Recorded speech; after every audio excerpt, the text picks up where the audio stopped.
not going to coach scared. I'm not going to coach paranoid. I'm not going to go in thinking, oh, no, we can't do this, we can't do that.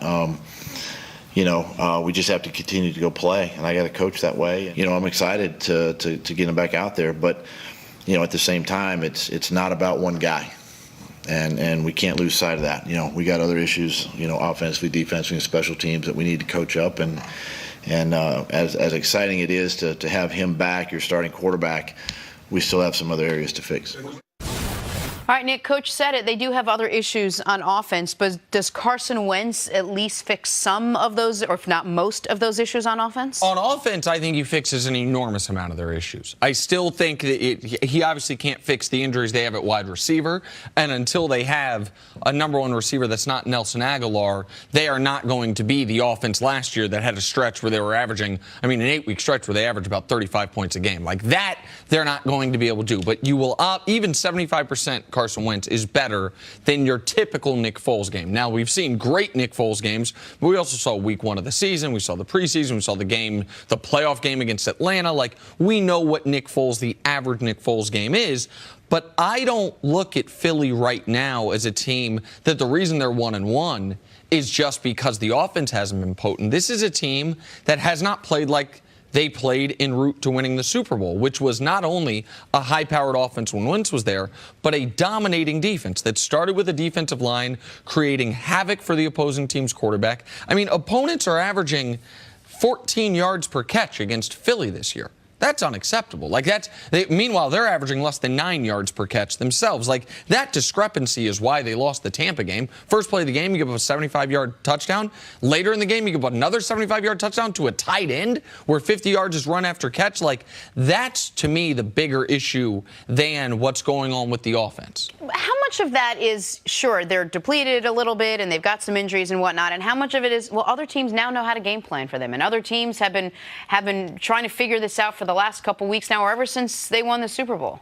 In the NFL in the offseason, teams spend most of their time evaluating their roster, evaluating the things that they think they could improve on. But what they spend a lot of time on is the teams that are successful. So this offseason, the Philadelphia Eagles, teams around the NFL, they watch every one of their games, and they try to figure out how did this team win the Super Bowl. It has a lot to do with their roster and how they coached after they made these changes, and guys came up with good performances as a team then moving forward. The other things people watched this offseason was the Rams, and they watched their offense, how they do things. People watch Jacksonville and their defense. People watch the Vikings and their defense. They try to duplicate. They say it's a copycat league. The reason why, in the offseason, all the teams study up on the teams that are successful. And you're not trying to duplicate the whole roster. You're not trying to necessarily play an offensive style, but you're trying to pick up just a little bit, a little package, maybe the red zone, maybe starting the game, your first down and 10 throws, what teams have been successful with. Those are all things you try to pick up through studying these teams. So everyone is ready for you. Everyone is fired up. The fans and the games are more electric. There's more media coverage, and they gave up 27 points to Tampa Bay. The way Fitzpatrick is playing, and they had 2 busts as far as coverage to give up those. So I'm not going to sound the alarm that their pass coverage is bad. They made 2 mistakes in this game. They shut down at the Falcons, especially in the red zone. If they can continue that, they can be a good defense. But they have to run the ball with Carson. Since last season, they averaged 40 more yards rushing. What does that do? It opens up the deep play action pass. There is nothing as a quarterback that we can forget that Nick Foles does better than Carson Wentz. Zero.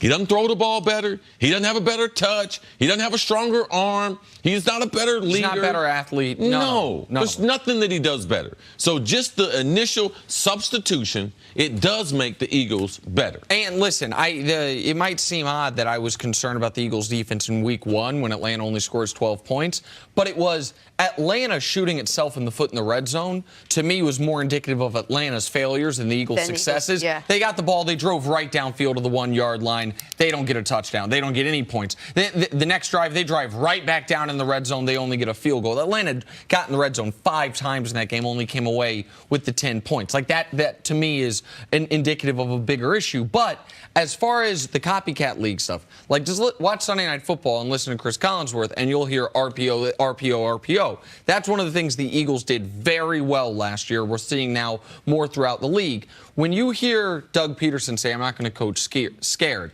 but he's got to coach smart. Some of those RPOs, I know they're going to run with Carson Wentz. Do you think he's going to be told, okay, we're going to pretend you can run, but you can't actually run? Like, if you pull it back, it's to throw the football, not to run the football until his knee is fully healthy? The Eagles never ran the RPOs to get the quarterback an opportunity to keep the ball. It was to read the defense, freeze the linebackers. That's the reason why they were so successful with Nick Foles doing it. They like the pattern combinations. It's a great protection, and it freezes the linebackers. Nick Foles wasn't going to run.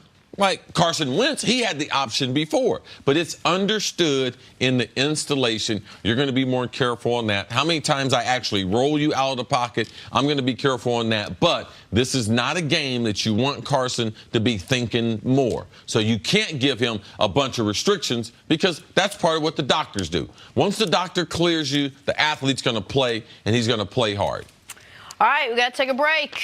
Coming up, how much can Josh Gordon help the Patriots? That's next on First Things First.